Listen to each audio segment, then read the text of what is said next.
السلام علیکم ویورز، میرا نام عطاء الرحمن اور آپ دیکھ رہے ہیں عطاء بخاری یوٹیوب چینل۔ قرآن کریم کی مسلسل ایکسپوزیشن کے سلسلہ میں آج ہم سورہ المائدہ کی آیت نمبر 51 کی ایکسپوزیشن کریں گے۔ اس آیت میں یہود و نصارہ سے دوستی کے متعلق حکم دیا جا رہا ہے۔ دوستی کئی طرح سے ہوتی ہے۔ ایک وہ دوستی ہے جس سے قومی اور ملکی سالمیت کمپرومائز ہو جائے، ایسی دوستی جس سے کسی بھی قوم کی، اس کی مملکت کی سیکیورٹی، استحکام، اس کا امن وہ خطرے میں پڑ جائے، یا دوستی کے اندر اس طرح کی سٹیج آ جائے کہ جس سے اپنے ہی ملک و قوم کو نقصان ہو جائے۔ یہ دو ملکوں کی دوستی بھی ہو سکتی ہے، انڈیویجول افراد کی بھی دوستی ہو سکتی ہے، یا ریاستی جو عہدے دار ہیں خاص طور پہ ان کی کوئی ایسی دوستی ہو جائے جو ملک و قوم کے لیے سیکیورٹی رسک بن جائے۔ تو یہ کئی طرح کی معاملات ہو سکتے ہیں۔ ایک تو ایسے ایک سمپل دوستی ہے نا، جیسے یہ دنیا گلوبل ولیج بن گئی ہے، تو ہم جتنی بھی اقوام ہیں اس زمین کے اوپر ایک دوسرے کے ساتھ انٹریکٹ کرتے ہیں اور دوستانہ مراسم رکھتے ہیں، وہ اس میں نہیں آتے۔ یہ قرآن کریم ہے، اس کو تدبر سے سمجھا جائے گا۔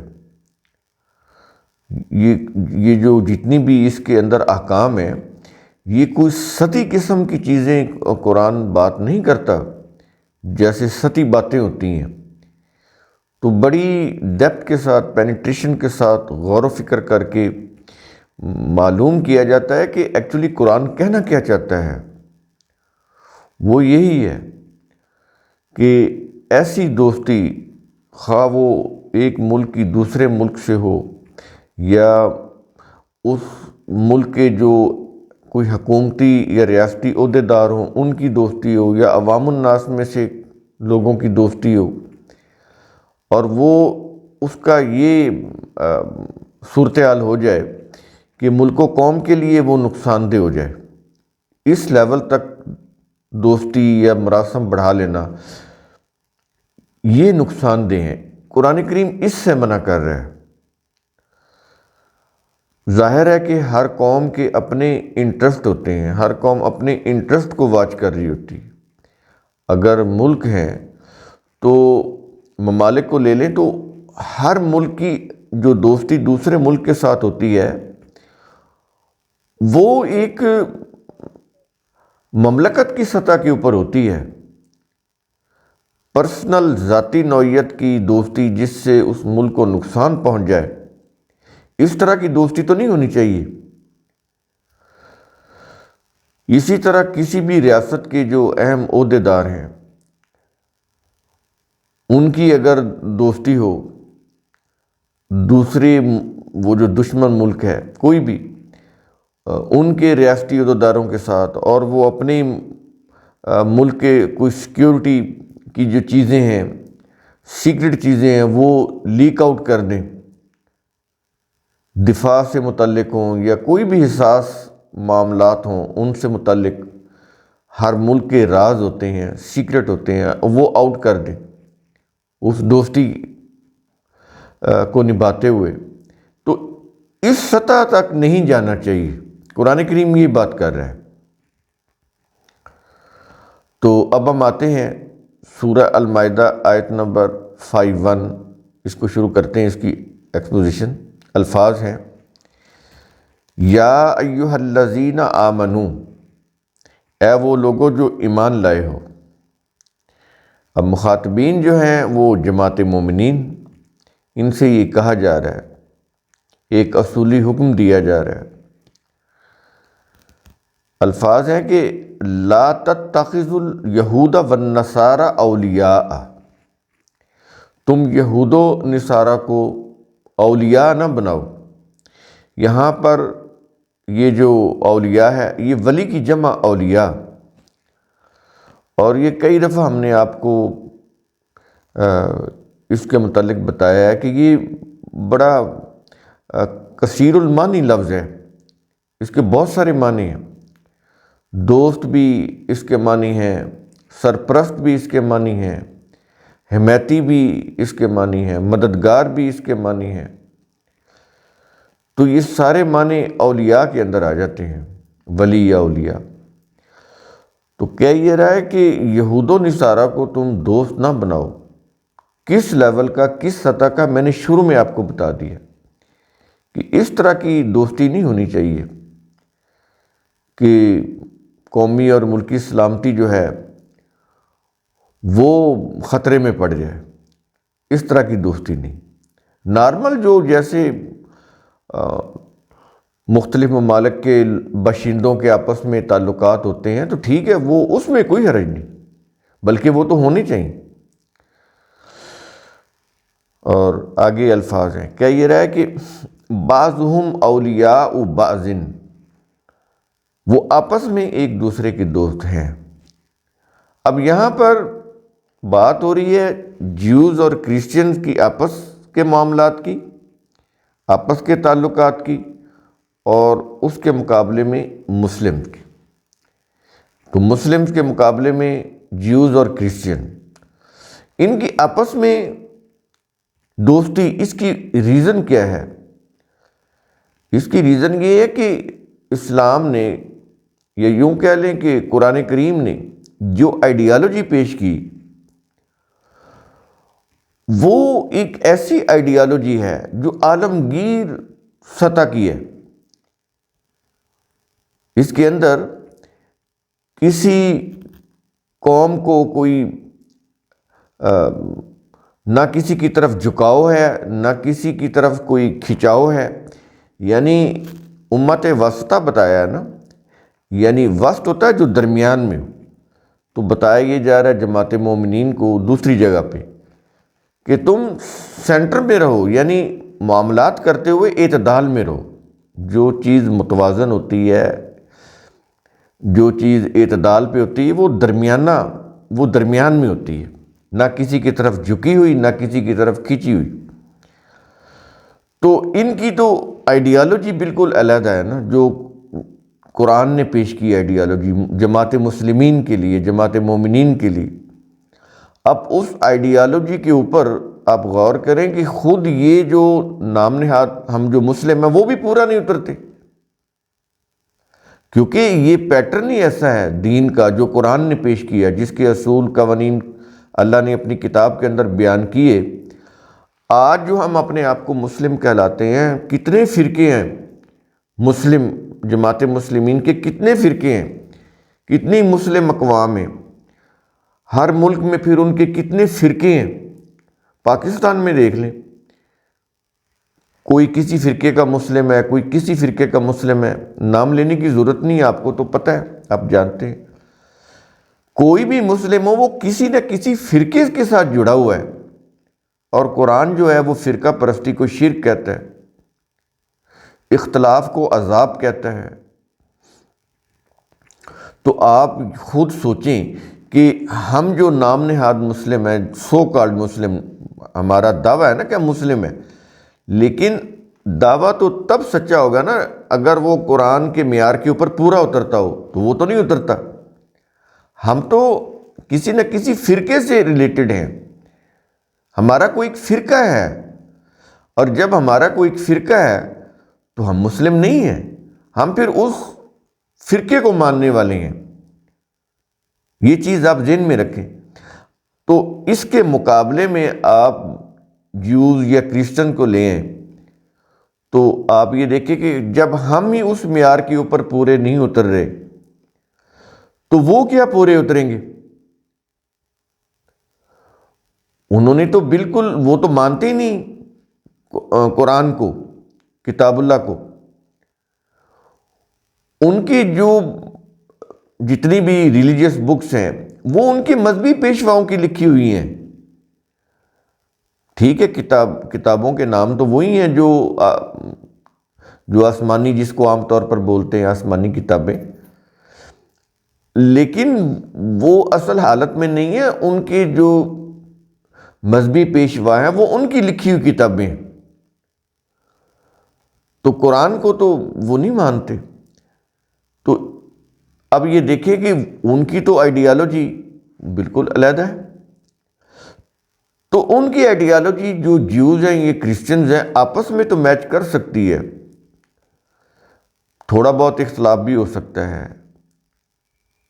لیکن بہت ساری چیزیں ان کی ملتی جلتی ہیں. اور اسی طرح اور آگے آ جائیں، ہم جو سو کالڈ مسلم ہیں، ہمارا بھی وہی پیٹرن ہے، religious pattern, religious style, religious ideology وہی ہے جو ان کی ہے. تھوڑا سا اس کے اندر الفاظ کا فرق ہوتا ہے، ٹرمینالوجی کا فرق ہے، لیکن چیز وہی ہے. جیوز کو، یہ جو جیوز ہیں، انہوں نے جو بھی ٹیمپرنگ کی، ایک ریلیجن بنایا دین کو، تو بعد میں ان کے ریئیکشن میں جو کرسچنز آئے، انہوں نے بھی تھوڑی بہت اس کے وہ جو ٹرمینالوجی ہے اس کے نام تبدیل کر کے، جو مذہب کی اصطلاحات ہیں کو تھوڑے سے نام تبدیل کیے، تو وہ بھی وہی چیز لے کر آئے، جیوز کو ہی کاپی کیا. اور یہ جو اجمی اسلام ہے، جس کو ہم دین سمجھ رہے ہیں اور خود کو مومنین کے مسلمین سمجھ رہے ہیں، یہ بھی انہی کا ہی یہ کاپی شدہ ہے. جیوز اور آگے کرسچینٹی اور یہ آگے سو کالڈ مسلم، وہی چیز ہے. الفاظ کا کوئی وہ فرق ہے بولنے میں، لیکن اندر جو جتنی بھی آئیڈیالوجی ہے، عقائد ہیں، مسالک ہیں، وہ ملتے جلتے ہیں. دنیا میں جتنے بھی مذاہب ہیں، آلموسٹ ان کا طریقہ واردات، ان کے عقائد، مسالک سیم ہے. زیادہ سے زیادہ یہ ہوتا ہے کہ پرسنالٹیز چینج ہو جاتی ہیں. کوئی کسی کو پوج رہا ہے، کوئی کسی کو اپنا وہ مذہبی پیشوا مان رہا ہے، لیکن ہر مذہب کے وہ جو مذہبی پیشوا ہیں، ان کے جتنے بھی دیے ہوئے عقائد ہیں، اگر آپ ان کو ایک دوسرے کے ساتھ کمپیئر کریں تو کوئی بہت زیادہ فرق نہیں ہے. یہ ایک دوسرے کو کاپی کرتے آ رہے ہیں، یہ جتنے بھی مذاہب ہیں. دین جو ہے یہ بالکل ایک علیحدہ چیز ہے، جو کسی بھی صورت مکس اپ نہیں ہو سکتا. یعنی اگر آپ کہیں نا کہ کوئی مذہب کی کوئی چیز، کچھ چیزیں غلط ہو گئی ہیں، تو ہم ان کو اگر صحیح کر لیں تو یہ مذہب جو ہے یہ اسلام بن جائے گا، نہیں بنے گا. قرآن کی روح سے جو دین دیا گیا ہے، دین کا مطلب نظام ہوتا ہے، یہ تو مذہب ہے ہی نہیں. تو یہ جو نظام ہے، یہ جو دین ہے، یہ اللہ کا دیا ہوا، اس کے دیے ہوئے قوانین پر مبنی، اس کا فارمیٹ ہی بالکل علیحدہ ہے.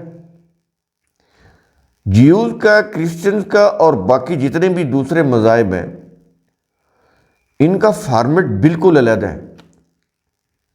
یہ آپس میں میچ نہیں ہوتے.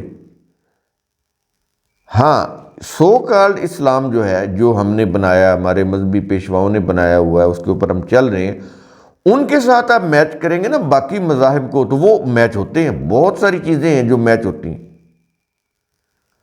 لیکن جو دین قرآن پیش کرتا ہے، اس کے ساتھ دنیا کا کوئی بھی مذہب، وہ آسمانی کتب پر مبنی ہو یا وہ جس کو غیر آسمانی کتب بولتے ہیں وہ ہو، کوئی بھی، تو وہ کسی طرح سے بھی اس کے ساتھ میچ نہیں کرتا قرآن کی تعلیمات کے ساتھ. یہ بالکل مختلف چیز ہے، کیونکہ باقی جتنے بھی مذاہب ہیں، وہ جیوڈائزم ہو یا کرسچینٹی ہو، یہ سارے کے سارے مین میڈ ہیں، انسانوں کے بنائے ہوئے ہیں. یہ جو اجمی اسلام ہے، یہ بھی مین میڈ ہے، انسانوں کے بنایا ہوا ہے. اس کے فرقے جو ہیں، یہ انسانوں کے بنائے ہوئے ہیں، لیکن دین اور اس کے اصول ضابطے جو قرآن کے اندر بیان کیے ہیں، یہ اللہ کی طرف سے دیے ہوئے ہیں. تو جتنے بھی مذاہب اس کے مقابلے میں آپ لائیں گے، دین کے مقابلے میں، الدین الاسلام کے مقابلے میں، تو بالکل یہ علیحدہ علیحدہ فارمیٹ ہے، ان سے کسی طرح سے بھی میچ نہیں کرتے۔ تو یہ چیز بڑی اہم ہے، یہ چیز سمجھنی کہ قرآن کریم دراصل یہاں پر کیا کہہ رہا ہے۔ اس کی غلط انٹرپریٹیشن سے نفرت دلائی گئی ہے جیوز سے، کرسچینٹی سے۔ تو یہ قرآن کریم نفرت نہیں دلاتا، وہ تو بتا رہا ہے کہ جیوز میں، کرسچن میں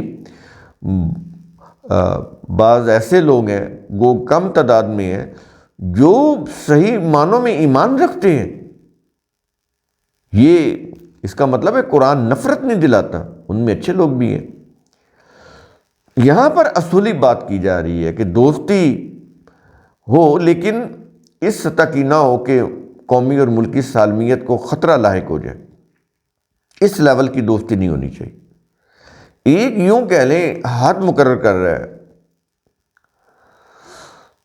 تو اس لیے کہتا ہے کہ وہ آپس میں تو ان کی ہارمنی ہے، ہم آہنگی ہے، دوستی ہے، کیونکہ ان کی جو مذہب کی جو آئیڈیالوجی ہے، وہ تمہارے یہ جو دین ہم نے کتاب کے اندر دیا ہے قرآن میں بالکل مختلف ہے۔ وہ آپس میں تو میچ ہو سکتی ہیں ان کے مذاہب کی چیزیں، لیکن دین جو ہم دے رہے ہیں یہ بالکل علیحدہ ہے۔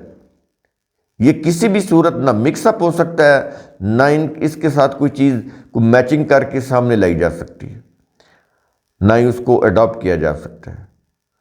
تو یہ چیز ہے کہ وہ آپس میں ایک دوسرے کے دوست ہیں، کیونکہ ان کی آئیڈیالوجی آپس میں میچ کرتی ہے۔ بہت ساری معاملات میں تھوڑا بہت اختلاف ہوتا ہے، لیکن بہت سارے معاملات میں وہ ایک ہی طرح کی آئیڈیالوجی ہے۔ یہ دوستی آئیڈیالوجی کے اوپر ہوتی ہے، یہ چیز ذہن میں رکھیں۔